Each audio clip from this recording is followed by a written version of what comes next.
tout le monde a très bien compris que le but d'Emmanuel Macron, son discours belliqueux, c'est surtout pour trouver un moyen de mettre la main sur la dernière des richesses françaises, c'est-à-dire l'épargne des Français. Les Français ont toujours été un peuple d'épargnants, c'est notre tradition paysanne, et donc il y a quelque chose à voler. Et encore une fois, le modèle économique de la gauche française, c'est le vol des biens du clergé. Et ça, c'est un sujet sur lequel je reviendrai d'ailleurs. Ce qui a été fondamental en fait dans la vision économique de la gauche, c'est le début de la Révolution, quand la Révolution vole les biens du clergé et émet des assignats, une monnaie, sur ce vol. Évidemment, ça ne marche pas. Mais aujourd'hui, quand vous écoutez un économiste gauchiste comme Nicolas Porchet, c'est ça, c'est-à-dire il n'y a qu'à prendre, il n'y a qu'à vendre le palais de l'Élysée, le jardin de Luxembourg, et on va s'en sortir. Il y a toujours un Grisby sur lequel on va pouvoir mettre la main, et puis on va pouvoir se refaire pour continuer à vivre comme on faisait avant. Donc ça évidemment, aujourd'hui du Grisby, à moins de croire qu'on puisse effectivement vendre le jardin de Luxembourg, il n'y en a plus beaucoup, et il y a cette épargne des Français. Donc pour ça, acheter des actions, du bitcoin, de l'or, etc. Enfin, adressez-vous à de vrais spécialistes, et c'est ce que vous trouverez dans Géopolitique profonde. Notamment, il y a également Philippe Erlin qui est très bon à ce sujet-là. Ce qui m'a plu cette semaine, eh bien, je vais vous étonner, c'est une interview par le Figaro, interview vidéo de Gérard Araud. Donc, j'en ai parlé dans mon bouquin Ukraine, pourquoi la Russie a gagné. Il est ambassadeur de France aux États-Unis, donc anti-Trump rabique et militant LGBT en plus. Donc évidemment, c'est pas un des nôtres. Mais dans cette interview, finalement, il y a beaucoup de réalisme. Notamment, il est clair sur le fait que la Russie a gagné la guerre, que l'Ukraine ne pourra pas récupérer ses territoires, et aussi son analyse, à mon avis, de Trump, qui est la plus intéressante, c'est qu'en fait, il dit que Trump, il en a rien à faire de l'Ukraine. C'est pas son obsession. Ce qu'il veut, c'est au contraire s'en débarrasser. Trump est un nationaliste, et ses efforts visent avant tout à faire en sorte que ça ne coûte plus un copec, plutôt un cent, aux États-Unis. Alors, quitte à se mettre, encore une fois, en opposition avec le complexe militaro-industriel américain. C'est ça aussi qui est quand même important avec Trump. On sait depuis le président Eisenhower, qui a fait un fameux discours là-dessus, que le complexe militaro-industriel américain est un danger pour l'Amérique, est un danger pour le monde, parce qu'il a besoin de commandes militaires. Et rappelons-nous qu'un des objectifs de Trump, donc, qui est de baisser la dette publique, de baisser le budget de l'État, et c'est d'obtenir des négociations avec la Russie, avec la Chine, pour baisser la quantité d'armes nucléaires, pour baisser les dépenses. Il veut diviser les dépenses militaires par deux. Donc évidemment, ça doit faire hurler du côté de ce fameux complexe militaro-industriel. Donc j'ai trouvé cette interview assez intéressante, surtout que c'est quelqu'un qui vraiment nous est hostile. Nous les nationaux conservateurs, et pourtant il dit des choses très intéressantes sur ce qu'il pense de Trump. Voilà, à suivre donc. Économie maintenant, et je voulais revenir sur ces 800 milliards dont a parlé Ursula von der Leyen. Alors, la plupart des analystes sérieux l'ont bien sûr constaté, c'est que l'Union européenne n'a pas 800 milliards d'euros sous le coude pour les dépenser dans le complexe militaro-industriel.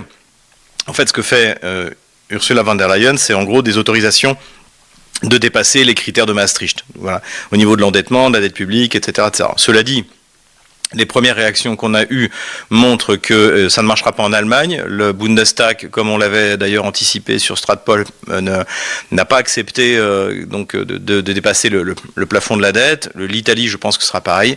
Et Macron aimerait bien le faire, mais dans ce cas, il va falloir encore s'endetter encore plus. Et on sait très bien qu'on est à nos limites. La note française a été baissée par Standard & Poor's, on attend Moody's et Fitch, mais ça devrait être pareil, on risque de perdre notre double A. Donc finalement tout ça, ce sont des vœux pieux, et je pense que le complice dans cette affaire, c'est Emmanuel Macron avec Ursula von der Leyen, qui rêve de pouvoir encore étendre notre dette colossale pour essayer de tenir encore jusqu'en 2027, jusqu'à la fin de sa présidence, et après, pourquoi pas truquer la Constitution française au point où on en est, ou prendre la place d'Ursula von der Leyen.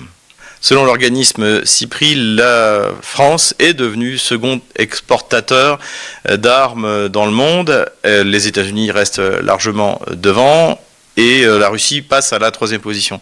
Normalement, la Russie était en 2e position, mais évidemment, aujourd'hui, la production militaire-industrielle russe est orientée vers le marché intérieur. Donc là, on parle bien des exportations, pas de la production en tout. J'étais même surpris, en fait, que la Russie reste à ce niveau-là, en numéro 3. Après, il faut quand même être prudent sur les chiffres français, c'est-à-dire que je pense que dedans, il y a ce qu'on a donné à l'Ukraine, et avec une estimation dont on n'est pas certain. Si vous avez le temps, allez voir l'audition par la commission du Parlement français sur ces 10 milliards qui avaient disparu, donc sur la mauvaise gestion en fait de l'époque Attal-Le Maire. Donc Attal est auditionné et on lui pose la question sur ces milliards qui ont été donnés à l'Ukraine, et il répond que c'est une estimation par rapport à ce qu'on a envoyé. Donc la question qu'il faut se poser également, c'est à combien est-ce qu'on a estimé le don du VAB, de ces vieux VAB qui valent rien, que normalement on donne gratuitement aux pays africains. À combien est estimé la MX-10RC qui ne vaut rien en fait, qui de toute manière est hors d'âge. Donc tout ça évidemment ça a sans doute pu gonfler artificiellement nos exportations. Mais cela dit, on a quand même des fleurons, notamment le Dassault, le Rafale, que pour l'instant la gauche n'a pas détruit, pour l'instant, mais on va en reparler, ça pourrait très bien arriver. Et donc, il y a quand même de bonnes raisons. Encore une fois, la France est un pays extraordinaire grâce au génie français. Malgré le socialisme, on est toujours un des rares pays dans le monde capable d'envoyer des fusées dans l'espace, faire voler des avions, fabriquer des sous-marins, avoir un nucléaire civil, avoir un nucléaire militaire. Il y a des choses quand même que notre nation a été capable de faire, et aujourd'hui d'ailleurs on vit encore une fois sur cet héritage, et aussi sur le fait que ce génie français demeure et qu'il y a encore des entrepreneurs qui pour moi sont des héros. Autant je comprends très bien un entrepreneur en Russie, vous travaillez dur mais immédiatement vous avez des résultats, et là je vois qu'il y a des Français, il y a encore des entrepreneurs français qui d'ailleurs je suis en contact, des paysans français qui se battent tous les jours pour que le pays continue à fonctionner, pour engraisser les Jordan Bardella, les Gérard Larcher, les Jean-Luc Mélenchon. Voilà, donc malgré tout il y a toujours cette classe de travailleurs de plus en plus minoritaire. La gauche détruit le travail, c'est comme ça, mais donc voilà, on peut quand même se réjouir de ces résultats. Toujours dans le même sujet, LBM Aerospace, qui est un gros fournisseur de l'industrie aéronautique, aérospatiale français, serait sur le point d'être acheté par une entreprise américaine au moment où Emmanuel Macron nous explique qu'il faut qu'on devienne indépendant des États-Unis. Donc jusqu'où est-ce que ça va aller ? Espérons que, contrairement à Alstom, Emmanuel Macron ne trahira pas. Rien n'en est moins sûr, en tout cas. C'est quelque chose qu'il faudra suivre, et surtout, ça nous permettra de juger de la réelle motivation des élites gauchistes, de la classe dirigeante gauchiste française, de protéger le complexe militaro-industriel français et sa souveraineté. J'en parle rapidement parce que ça n'a aucune importance. Le Parlement français a voté une résolution, donc c'est pas une loi, qui recommande le vol des avoirs russes, c'est-à-dire les obligations qui ont été achetées par la Russie avant 2022, bien imprudemment d'ailleurs. Acheter des obligations dans un pays dont le ministre des Finances est Bruno Le Maire, je veux dire, on mériterait presque de se les faire voler, mais le fait est que, comme j'ai dit depuis le début, depuis 2022, je ne crois pas au vol de ces actifs parce que ça détruirait la capacité de la France à s'endetter. Et s'il y a une chose dont a besoin le régime actuel, c'est de pouvoir continuer à s'endetter. Donc je n'y crois pas trop. On notera une fois de plus que le Rassemblement national s'est abstenu. Dans le meilleur des cas, ils s'abstiennent. Dans le pire des cas, ils votent pour, tellement ils ont peur d'être attaqués dans les médias. Donc voilà, une fois de plus, un Parlement français qui est en dessous de tout.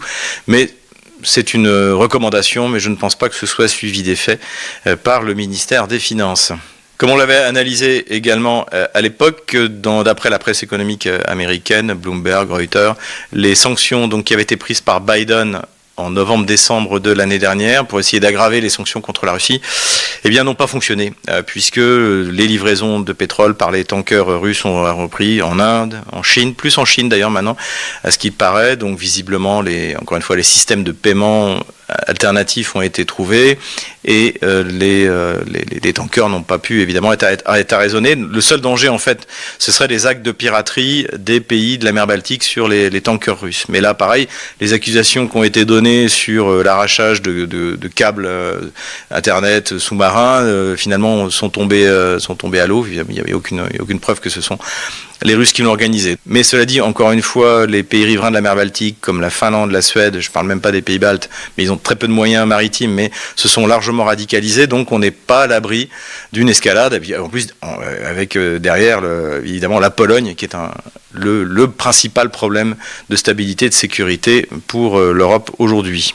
La Chine a réagi aux menaces de sanctions de l'administration de Donald Trump contre elle en disant qu'elle était prête à toutes les formes de guerre, et c'est d'autant plus vrai que on a eu pas mal d'informations ce mois-ci sur le fait que petit à petit la Chine a réussi à combler son retard en matière de forge des microprocesseurs. Comme on l'avait dit, il y a une grosse société qui est aux Pays-Bas qui s'appelle SLM, qui fournit les machines-outils qui permettent, avec le procédé de lithographie, de graver les microprocesseurs. Eh bien, a priori, la Chine a beaucoup investi, on en avait parlé, et elle a atteint un niveau qui devrait lui permettre finalement de compenser la perte de ce fournisseur, donc SLM. Donc, tant pis évidemment pour cette société européenne, puisqu'il y a beaucoup de coopération autour de cette société. Il y a même des Russes d'ailleurs qui coopéraient, qui était un monopole mondial par cette haute technologie. Donc en respectant les sanctions américaines, évidemment, ils se sont privés non seulement du marché chinois en partie, mais également ils se sont créés leur principal concurrent, qui en plus a priori est arrivé à maturité avec des technologies qui coûtent moins cher, et qui sont plus efficaces. Donc effectivement, la Chine a tous les moyens de s'opposer aux sanctions américaines, et je pense que le conseil qu'avait donné Vladimir Poutine à Tucker Carlson dans son interview, qui était d'essayer de trouver un compromis avec la Chine, sera sans doute la meilleure chose que pourra faire Donald Trump. Et encore une fois, la Chine, c'est la voie médiane. Je vous renvoie à notre ami Laurent Michelon sur son livre pour comprendre la politique étrangère chinoise, le rapport entre la Chine et l'Occident. Encore une fois, on a tout intérêt à s'entendre avec la Chine et à ne pas la menacer. Bloomberg revient sur la volonté de Donald Trump donc d'augmenter la production d'énergie aux États-Unis, donc de tous les types d'énergie, le nucléaire, et là en l'occurrence il s'agit du pétrole et du gaz. Et il y a quelque chose que je trouve intéressant, donc encore une fois sur Bloomberg, c'est que finalement ce que recommandent les économistes américains, c'est plus d'investir sur le gaz et non plus sur le pétrole, parce que les prix du pétrole sont trop bas, et on le sait, l'extraction du pétrole de schiste coûte beaucoup plus cher que par exemple celle de l'Arabie Saoudite ou de la Russie. Donc finalement, les acteurs américains sont pas hyper enthousiastes pour investir davantage avec les prix du pétrole actuels. On met ça aussi en perspective avec ce qu'avait dit Trump. Nous allons provoquer la baisse du prix du pétrole, et la Russie, nous allons mettre la Russie à genoux. Évidemment, on avait expliqué à l'époque que c'était pas possible, que c'était un des mythes des années 80. Et dans les années 80 comme aujourd'hui, finalement, Washington, l'Amérique n'a pas les moyens d'avoir des prix du pétrole bas à cause de son pétrole de schiste. Mais ce qui m'a le plus frappé, c'est que on est sorti à partir de 2022, je pense, à un moment où finalement le pétrole de schiste est moins rentable et le gaz de schiste est devenu rentable. Le gaz de schiste, donc l'extraction du gaz par le fracking, le gaz de schiste a été jusqu'en 2022 une bulle en fait. Quand on lisait un peu la littérature spécialisée, en fait ça coûtait très cher, et c'était beaucoup plus cher parce qu'en plus il fallait après le liquéfier pour l'exporter. Donc évidemment il n'était pas compétitif, donc il y avait très peu d'exportation jusqu'en 2022, où là, même si des sanctions n'ont pas été prises d'ailleurs contre le gaz russe, eh bien les Européens se sont précipités sur le gaz américain pour faire plaisir à Joe Biden, et ce qui fait que donc le coût du gaz a largement augmenté, et tout d'un coup le gaz de schiste américain liquéfié, exporté, est devenu rentable. Et donc aujourd'hui, la recommandation qui est faite dans Bloomberg, c'est non, à la limite, pas trop investir dans le pétrole de schiste, mais plutôt dans le gaz de schiste, à condition évidemment qu'on n'ait pas atteint le pic de production. Et ça aussi, c'est un sujet qui est assez brûlant. Certains estiment que 2028 pourrait être le moment où les États-Unis aient atteint, en tout cas dans les zones exploitées, aient atteint leur pic de production. Donc voilà, intéressant à cette bascule. Donc on est passé d'un gaz de schiste qui n'était pas rentable à un gaz de schiste rentable grâce aux sanctions. Et tout ça évidemment c'est payé par les Européens au lieu d'acheter le gaz pas cher russe. Et pour finir sur cette question du gaz en Europe, on a eu un petit clin d'œil de Vladimir Poutine dans la conférence de presse qu'il a donnée jeudi soir avec Loukachenko sur le fait qu'il pourrait très bien y avoir un gazoduc russo-américain en Europe qui permettrait d'avoir aux Européens d'acheter du gaz qui ne serait plus russe mais américain. Et là, ça rebondit sur des articles. Pour être honnête, moi, j'y avais pas trop cru. Je crois que c'est dans le Wall Street Journal ou dans le Washington Post qui avait dit qu'il y avait un projet qui était de finalement remettre à un consortium américain les tuyaux Nord Stream 1 et Nord Stream 2. Donc Nord Stream 2, je rappelle, il y en a un qui fonctionne sur deux, donc il pourrait être utilisé immédiatement. Et le Nord Stream 1 et Nord Stream 2 pourraient être réparés. Je crois que les travaux ont été estimés à 600 millions de dollars, ce qui est tout à fait réalisable. Et donc on assistera à un moment incroyable, c'est-à-dire que Washington a détruit les 3 tuyaux de Nord Stream. Les Russes vont être d'accord pour leur confier un consortium qui va gérer ces tuyaux, et ça permettra à Washington de contrôler le prix du gaz envoyé par les Russes par gazoduc, et donc de faire en sorte de maintenir un prix du gaz élevé pour que leur gaz de schiste à eux soit toujours rentable. Et ça, visiblement, la Russie, ça lui irait, puisque après tout, quand elle voit le comportement des Européens, ce qui compte pour la Russie, c'est de vendre son gaz. Que ça passe par un tuyau qui soit contrôlé par Washington et qui rapporte de l'argent aux Américains, ça ne les dérangerait absolument pas. Voilà où on en est réduit, en fait. Si réellement Macron, Merz voulaient créer une coalition pour s'opposer à Donald Trump, en fait, la première chose à faire, ce serait de rouvrir le 4e tuyau de Nord Stream 2 qui est en fonctionnement. Mais évidemment que, encore une fois, Merz et Macron n'obéissent pas à Donald Trump, mais ils obéissent à l'État profond américain qui essaie de survivre aujourd'hui, précisément en Europe. Et la question est de savoir, est-ce que Trump aura les moyens de faire ce que Poutine a annoncé, c'est-à-dire de faire en sorte que tous ces satrapes européens, Macron, Merz, Meloni, viennent finalement au pied de Trump en agitant la queue. Je cite les termes de Vladimir Poutine. On va suivre tout ça pour vous sur Stratpol, restez connectés. Politico-diplomatique maintenant, et évidemment, on est toujours dans le cycle des négociations entre Washington et Moscou au sujet de l'Ukraine, et donc avec ce qui s'est passé à Jeddah en Arabie Saoudite, encore bravo au prince Mohammed Ben Salman, qui d'ailleurs a été appelé récemment par Vladimir Poutine pour qu'il l'a remercié et l'a félicité pour le Ramadan. Donc l'Arabie Saoudite est devenue ce que nous aurions dû être, c'est-à-dire une puissance d'équilibre et un pôle de diplomatie, comme la Turquie d'ailleurs également. Donc cette réunion a eu lieu à Jeddah. Zelensky était à Jeddah mais n'était pas présent à la réunion, visiblement on lui a demandé de ne pas venir, et donc il y avait une délégation qui viennent, une délégation américaine. Au bout de quelques heures, ils sont sortis, et premier des aveux de Zelensky, c'est que finalement, ils sont d'accord pour une trêve de 30 jours. Alors ensuite on a eu plus de détails, donc côté ukrainien en tout cas, bien sûr hors de question de mettre fin à la mobilisation, hors de question d'arrêter les livraisons d'armement, etc., etc. Donc en fait ce serait une espèce de Minsk 3. Bon, en tout cas, c'est ce qu'on en sait du côté ukrainien. Du côté américain, on ne sait pas trop. Du côté russe aussi, on a été extrêmement prudent. Les déclarations, c'est dire, on va voir les détails. Et puis, on a eu donc cette déclaration du conseiller pour la sécurité nationale, un peu l'équivalent de Michael Waltz, avec qui d'ailleurs il est en contact, donc qui s'appelle Yuri Uchakov, qui a fait une déclaration en disant que en gros la trêve c'est très bien, mais il ne faut pas que ça serve précisément à Kiev pour gagner du temps, alors que son armée est dans les choux. Donc, et c'est en gros ce qu'a dit Vladimir Poutine, d'où ma vignette, c'est-à-dire qu'en fait Vladimir Poutine a remercié Donald Trump, pas que Donald Trump, d'ailleurs également toutes les autres initiatives de paix, sud-africaines, chinoises, brésiliennes, etc., mais en disant que c'était une bonne chose, qu'il était pour, à condition que, et c'est là où il a posé des conditions qui, à mon avis, ne sont absolument pas réalisables, enfin, à moins que Trump se décide à tordre le bras pour de vrai à Zelensky, c'est-à-dire trouver quelqu'un qui va contrôler sur les 2000 km de front, en comptant le Dniepr, ça fait 2000 km, qui respecte le cessez-le-feu. Et puis, que va faire Kiev ? Qu'est-ce qui va se passer des troupes de Kiev qui sont aujourd'hui encerclées dans la région de Koursk et bientôt dans la région de Soumy, qui sont également encerclées à certains endroits à la ligne de front.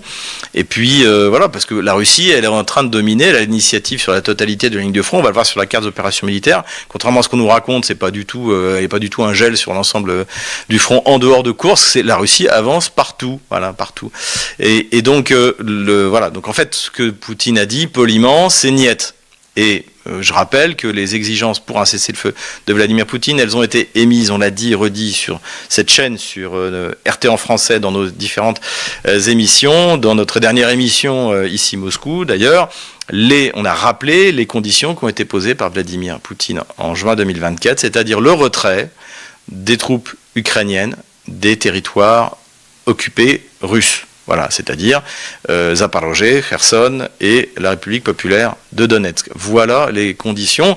Et évidemment que si Zelensky fait ça, c'est sa fin. Donc son clan ne l'acceptera jamais. Donc la seule solution, c'est que Trump torde le bras à Zelensky, ou bien que Trump finalement constate dans 50 jours, on est à peu près à 50 jours des 100 jours qui se sont fixés, qu'il n'y a rien à faire du côté ukrainien, que les Européens veulent la guerre et que donc ils s'en lavent les mains comme Ponce Pilate et qu'ils se retirent de ce conflit en disant que c'est la faute de Biden. Pour moi, donc parmi les scénarios, j'en ai déjà parlé la semaine dernière, parmi les différents scénarios, c'est celui que je vois. Je pense que dans l'ordre, c'est le plus probable. Après, on pourrait rêver, mais donc que Trump réussisse à tordre le bras de Zelensky, ça je n'y crois pas trop, mais ça peut pas être exclu. On ne peut pas exclure non plus totalement que finalement Trump revienne à la politique de Biden et livre des armes, etc. Finalement déçu parce que la Russie n'a pas accepté cette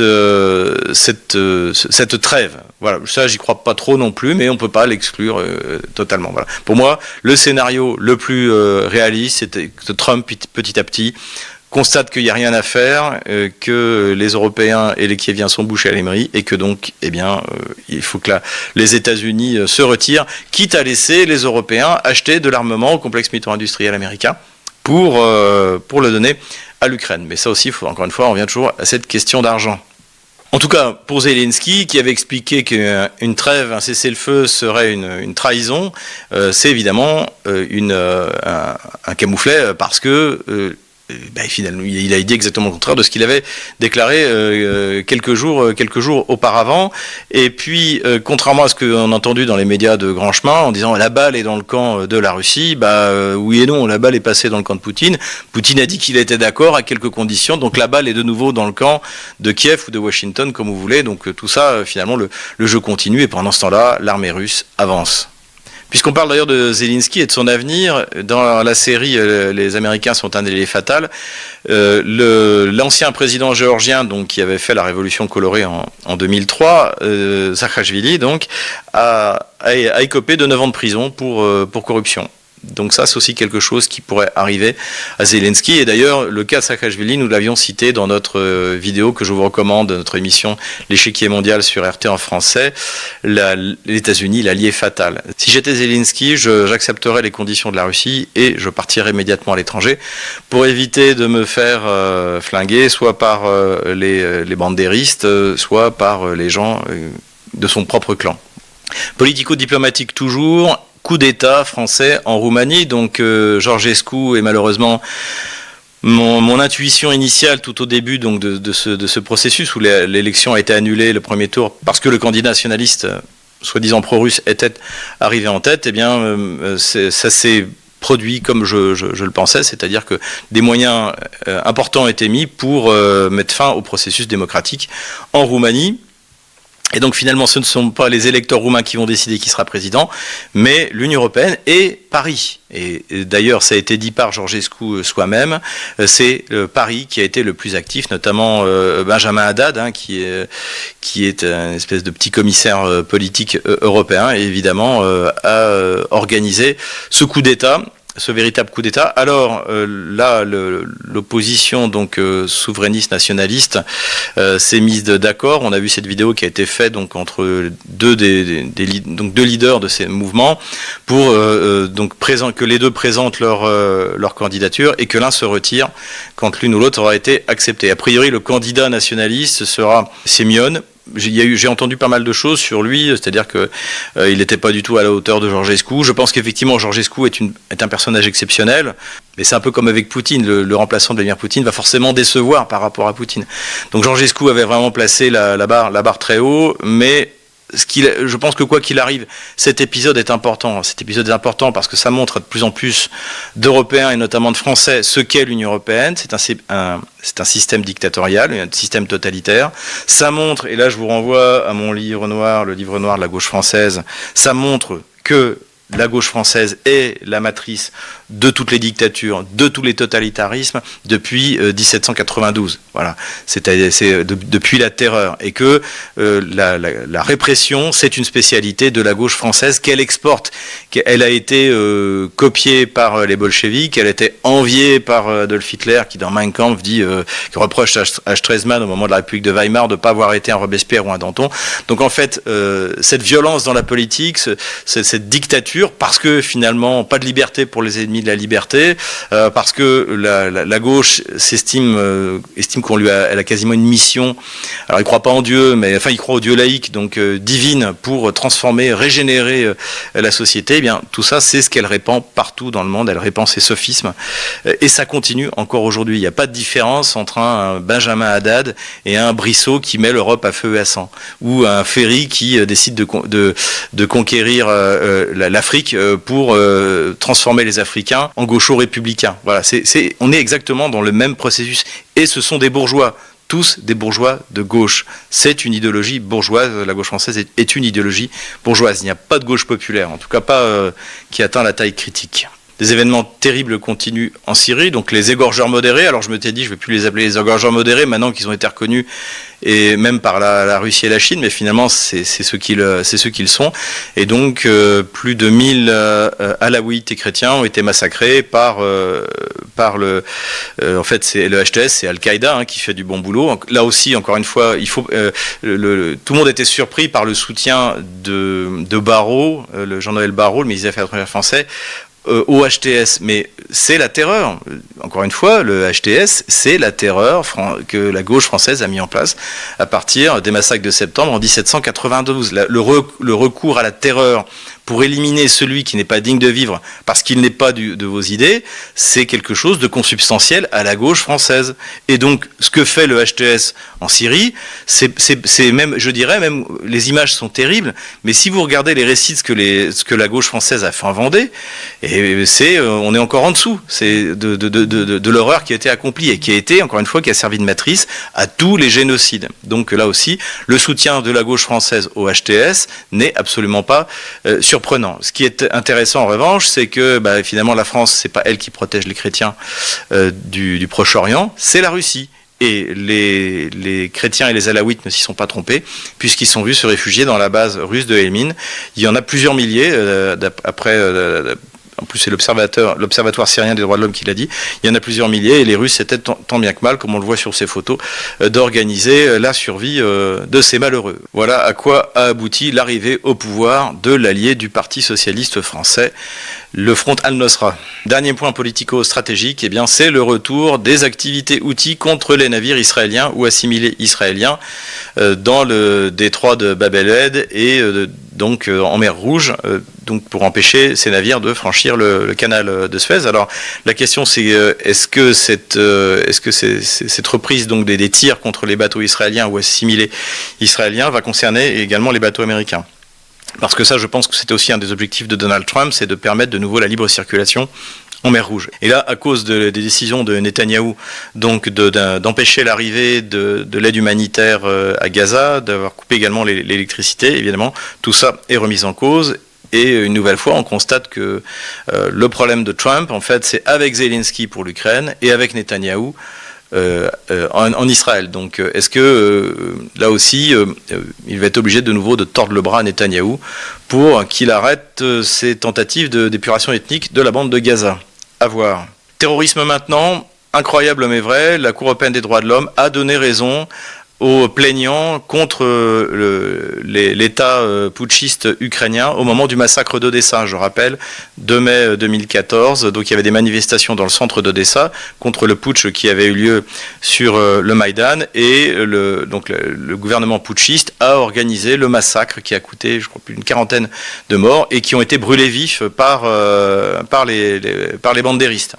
Et ce massacre était organisé puisque notamment les pompiers, policiers, les forces de l'ordre, les médecins ont été empêchés d'arriver sur place. Et c'est ce qu'a constaté la Cour européenne des droits de l'homme. Alors, les personnes qui ont été des familles, des tués ou des personnes qui ont été blessées seront dédommagées à hauteur de entre 15 et 20 000 euros, je crois, donc ça ne va pas changer grand-chose. Mais malgré tout, c'est tout de même ça. C'est-à-dire que ce que nous avions dit, aujourd'hui, bien, c'est reconnu par la Cour européenne des droits de l'homme. Et c'est une légitimation supplémentaire du soulèvement anti-Maïdan qui s'est passé dans toute la Nouvelle-Russie, donc d'Odessa jusqu'à Kharkov, qui a été sauvagement réprimé à Odessa, à Nikolaïev, à Kharkov, à Mariupol, le 9 mai 2014, donc une semaine après ce qui s'est passé à Odessa, il y a eu un massacre encore plus important qui a eu lieu à Mariupol. Donc tout ça, évidemment, coopération entre les oligarques, les services secrets occidentaux, la CIA et le MI6 pour ne pas le nommer,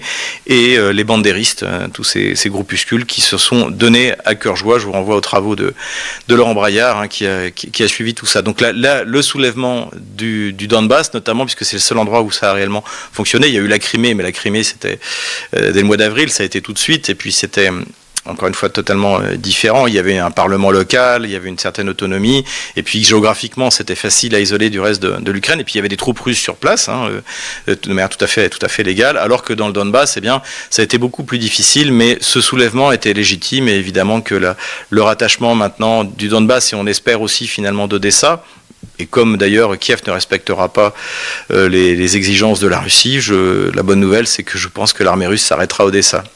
Encore une fois, si il n'y a aucun accord n'est trouvé. Donc voilà, tout ça légitime, évidemment, et rappelle que l'action de l'armée russe, de la Russie en Ukraine est tout à fait légitime, pour ne pas dire légale. Mais passons à l'empire du mensonge. Alors, avant de désigner le gamelin de la semaine, je crois que vous avez deviné qui c'était, et je voudrais désigner le Clausewitz de la semaine. Donc, il s'appelle le général Maril, il est passé sur CNews. CNews, c'est beaucoup mieux sur l'Ukraine que ça l'a été avant, notamment Erwet, je ne sais pas comment on prononce, est très bon. Ça n'a pas été le cas pendant 2 ans et demi, mais là, il y a tout d'un coup une prise de conscience.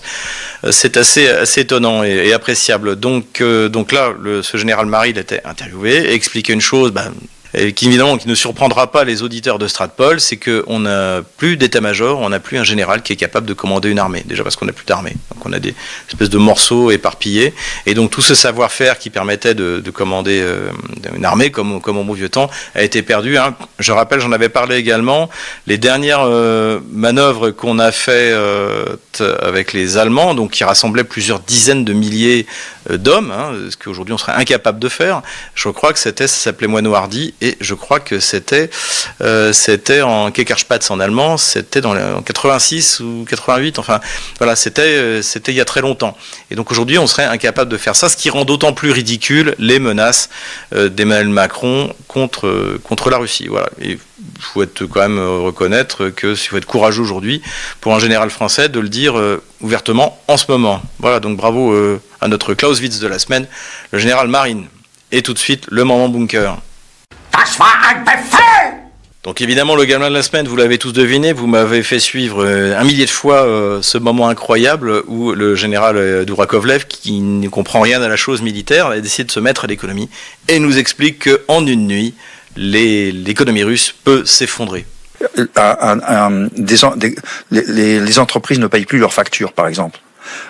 Une fois qu'il y en aura une grosse qui sera fait faillite, en cascade, toutes les autres feront faillite. Les banques ne donneront plus d'argent, etc., etc. Donc l'économie russe est de plus en plus bâtie sur du vent, et l'écroulement de l'économie est très possible et peut arriver cette nuit. Pourquoi est-ce que Dourakovlev continue ? Pourquoi est-ce qu'il continue à se ridiculiser ?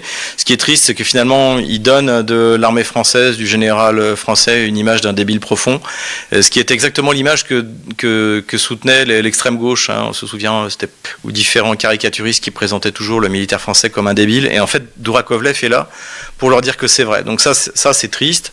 Pourquoi est-ce qu'il le fait ? Je pense qu'il est allé trop loin. Maintenant, il n'en a plus rien à faire. il n'a plus rien à perdre. Donc je ne vais pas non plus revenir sur Durakovlev toutes les semaines. Il a tenu des propos sur la dénazification qui serait que veulent les Russes, qui serait pire que l'occupation allemande. En fait, aujourd'hui, ce que subissent les Russes et les russophones en Ukraine, c'est l'occupation allemande. Ils n'ont pas le droit de parler leur langue. À l'heure où je vous parle, il y a une proposition de loi à la Rada qui vient de passer pour interdire aux enfants de parler russe dans les cours de récréation. Puisqu'aujourd'hui l'enseignement est interdit en russe, mais malgré tout, l'immense majorité des Ukrainiens, le russe est leur langue natale. Il faut bien se comprendre. Même dans la partie centrale, même dans certaines parties de l'ouest de l'Ukraine. Et donc les enfants, ils parlent la langue de leur maman, et y compris dans la cour de récréation, tant qu'on ne les oblige pas à parler le sabir ukrainien. Donc voilà, l'occupation, en fait, elle est de ce côté-là. Bon, évidemment, il s'est fait allumer, parce qu'il y a des choses qui sont sacrées en France, faut pas en parler. Jean-Marie Le Pen s'était fait condamner pour une déclaration à peu près similaire. Donc voilà, mais bon, je pense que comme il est anti-russe, tout lui sera permis, et il va continuer, parce que il a raconté tellement d'âneries depuis 3 ans que maintenant, en fait, il n'a plus rien à perdre. Considération militaire générale rapidement. Vladimir Poutine, comme vous l'avez dû le voir dans la presse, est venu en tenue militaire donc sur le front de Koursk pour faire le point après la débâcle ukrainienne et pour désigner les nouveaux objectifs. Le nouvel objectif, c'est une zone tampon dans la région de Soumy. Voilà à quoi aura abouti cette opération stupide de l'Ukraine dans la région de Koursk. Rappelons l'origine de cette opération absurde. Alors, elle n'était pas absurde au début. Il s'agissait de s'emparer de la centrale nucléaire de Koursk, à Kourtchatov, et ensuite de pouvoir la négocier avec la centrale nucléaire de Zaporozhye, d'organiser un échange, en tout cas une crise stratégique grave pour la Russie. L'opération a complètement échoué, la centrale était à 50 km, les Ukrainiens ont été arrêtés à 20 km, et puis même ont dû rapidement se replier, et finalement la percée maximum, on était autour de 10 km, une dizaine de kilomètres. Donc ça a complètement raté, et là, la raison aurait voulu que les troupes ukrainiennes se retirent après avoir manqué ce raid. Mais là, décision a été prise, parce que encore une fois l'armée ukrainienne est commandée par des communicants et pas par des soldats, de rester en prétextant qu'on allait échanger ce territoire, que c'était une humiliation pour Poutine. Alors ça, on y a eu droit sur LCI, comme si le fait d'humilier son adversaire était un objectif stratégique. Donc encore une fois des communicants. Donc ça a mobilisé d'excellentes troupes de l'armée ukrainienne. Tout le monde est bien d'accord avec ça, et ça lui a coûté très cher parce qu'évidemment c'était un saillant. Donc les Russes, petit à petit, ont écrasé le saillant et ont pris le contrôle de la route d'approvisionnement au mois de décembre sur leur feu. Donc évidemment, cette opération était préparée depuis plusieurs semaines, depuis 3 semaines d'ailleurs, si on en croit le commandant de brigade, qui a été interviewé, et une opération de grande classe. Donc en plus d'avoir privé l'approvisionnement des troupes ukrainiennes donc dans ce saillant, eh bien les Russes ont utilisé un gazoduc sur 16 km qui leur a permis de contourner le front et de surprendre et de désorganiser complètement la défense ottano-kievienne. Et ça a été possible grâce à Vladimir Zelensky, qui a mis fin au transit de gaz russe par l'Ukraine, souvenez-vous, au 1er janvier. Donc ça avait eu comme conséquence, c'est que finalement, l'Ukraine a perdu l'argent que lui rapportait le transit de gaz par son territoire, 800 millions de dollars par an.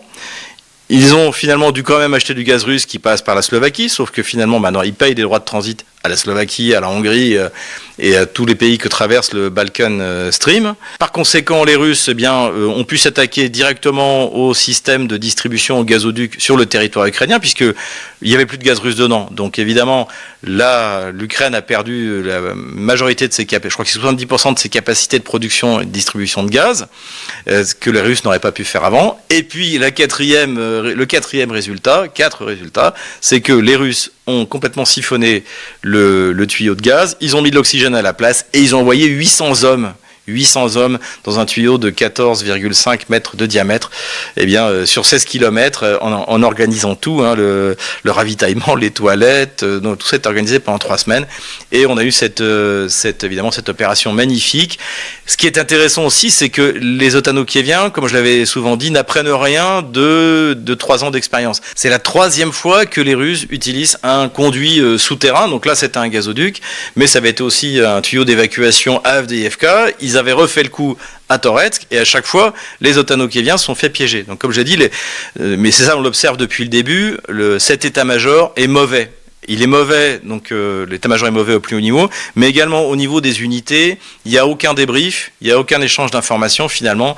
Ce qu'on observe dans l'armée ukrainienne, c'est que la seule chose qu'ils savent faire, c'est envoyer, attraper des mecs dans la rue et les envoyer sur le front mal préparés. Voilà, à part quelques unités d'élite qui en plus se sont fait exterminer à Koursk, eh bien le résultat, ça a été ça. Et au contraire, ça montre l'extrême professionnalisme, l'audace de l'armée russe à tous les niveaux, c'est-à-dire de l'état-major de Gerasimov au niveau du commandement de la brigade, au niveau des soldats russes qui prennent des initiatives, qui décident tout d'un coup, pour échapper aux drones, d'utiliser des motos, des quads, qui innovent précisément en proposant des solutions, parce que ça c'est des solutions qui sont proposées sur le terrain, c'est clair. Donc de prendre des initiatives et de les accomplir avec audace, tout ça montre une supériorité totale dans tous les domaines de l'armée russe sur l'armée ukrainienne évidemment, mais sur toutes les armées de l'OTAN en général qui n'ont aucune expérience de la guerre de haute intensité. Donc c'est remarquable, chapeau aux soldats russes, ils ont encore écrit de belles pages d'histoire. Le résultat, c'est que donc la Russie a décidé de lancer ses offensives de printemps, à commencer par la direction de Soumy. Donc désormais, on ne parle plus de la direction de Koursk, mais la direction de Soumy, et va rentrer en territoire ukrainien. La conséquence immédiate, ça a été le limogeage par Zelensky du général Krasilnikov, donc qui commandait les troupes nord ukrainienne. Et de manière générale, on va le voir sur la carte des opérations militaires, les offensives de printemps ne concerneront évidemment pas que la région de Soumy, mais également tout le reste du front. Et nous revoilà sur la carte des opérations militaires. Donc on va commencer par les frappes dans la profondeur. Les Ukrainiens ont bombardé largement dans la profondeur durant cette semaine, notamment il y a eu une nuit où il y a eu 337 drones qui ont été envoyés donc sur des objectifs civils, uniquement sur des objectifs civils, sans doute parce qu'il est de plus en plus difficile pour Kiev d'acquérir des objectifs militaires ou assimilés qui soient atteignables, donc c'est-à-dire des états-majors, des dépôts de munitions. Aucun n'a été touché depuis, ça se compte en mois, peut-être même en années désormais, et donc il se rabat sur des objectifs qui sont plus difficiles à protéger puisqu'ils sont moins prévisibles par l'armée russe. Donc voilà, des frappes notamment dans la banlieue de Moscou. Alors pas à Moscou même, contrairement à ce qui a été dit, mais dans la banlieue de Moscou. Voilà, il y a une frappe qui a eu lieu en revanche dans la nuit de jeudi à vendredi qui a touché un dépôt pétrolier, voilà, dans la région de Tuapse. Ici, à cet endroit-là, bon, encore une fois, les images sont impressionnantes, mais ça n'influe absolument pas sur l'économie russe ou sur la conduite des opérations sur la ligne de front. Les Russes, en revanche, eux, ont continué leur frappe, alors beaucoup plus ciblées militairement et infrastructures énergétiques, et notamment, ils ont frappé dans la région de Ternopil, à cet endroit-là, frappe également sur un hôtel à Krivoy Rog, qui était a priori occupé par des mercenaires ou des états-majors ukrainiens. C'est pas très précis. Voilà où on en est. Mais revenons maintenant sur la ligne de front. Donc on va commencer par le sud puisqu'on finira par Koursk, c'est l'événement le plus important. Donc rien à signaler sur le Dniepr. Les Russes continuent à avancer dans la région de Zaporozhye. Donc ils se sont emparés de Pitikhatki, vous vous souvenez, on l'avait dit, et a priori, ils continuent leur pousser vers le nord. Est-ce que c'est une diversion ou est-ce que c'est une volonté de lancer une véritable offensive au printemps? Nous allons, je pense, bientôt le savoir.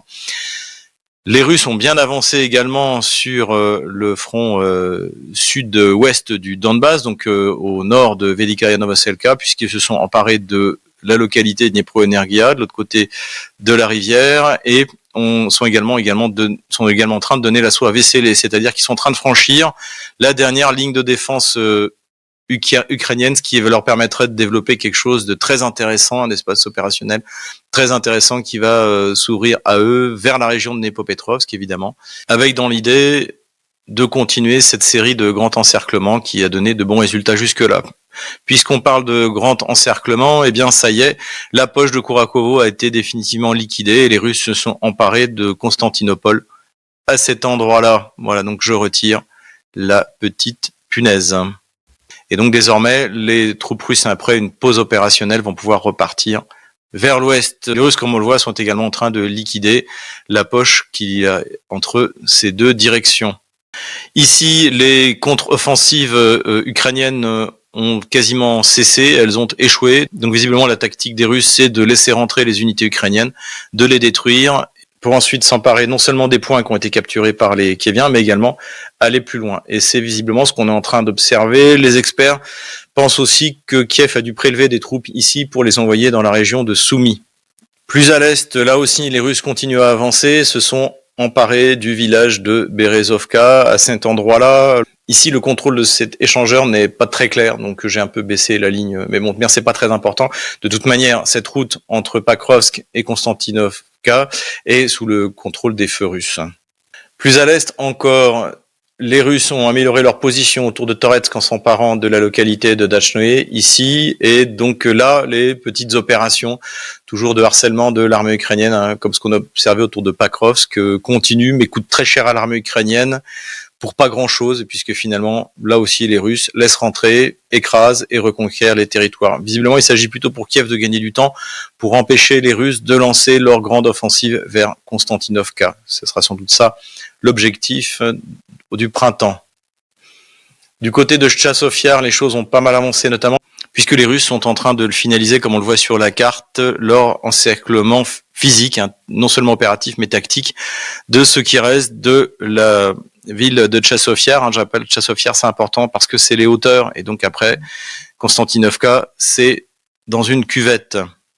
Et ce qui est intéressant, c'est qu'au nord de Tchassov-Yar également, les choses ont bougé. Ça a été reconnu d'ailleurs par l'état-major otano-kievien. Les Russes ont définitivement nettoyé la localité de Gregorovka, ont franchi le canal du Donetsk-Donbass ici et se sont emparés de la localité de Novomarkove. Et là, ce qui est intéressant aussi, c'est que à partir de là, les Russes contrôlent les hauteurs jusqu'à Kramatorsk. On l'a dit tout au début, souvenez-vous, il y a 1 ou 2 ans, Slaviansk et Kramatorsk, ça va être surtout Slaviansk, ça va être compliqué à défendre parce que c'est une cuvette. Donc là, les Russes sont en train d'arriver par les hauteurs et là aussi, ça pourrait être un objectif de l'offensive de printemps.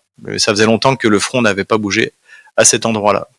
Les combats continuent du côté de Seversk, du côté de Kupiansk, mais je n'ai rien observé de vraiment notable sur la carte.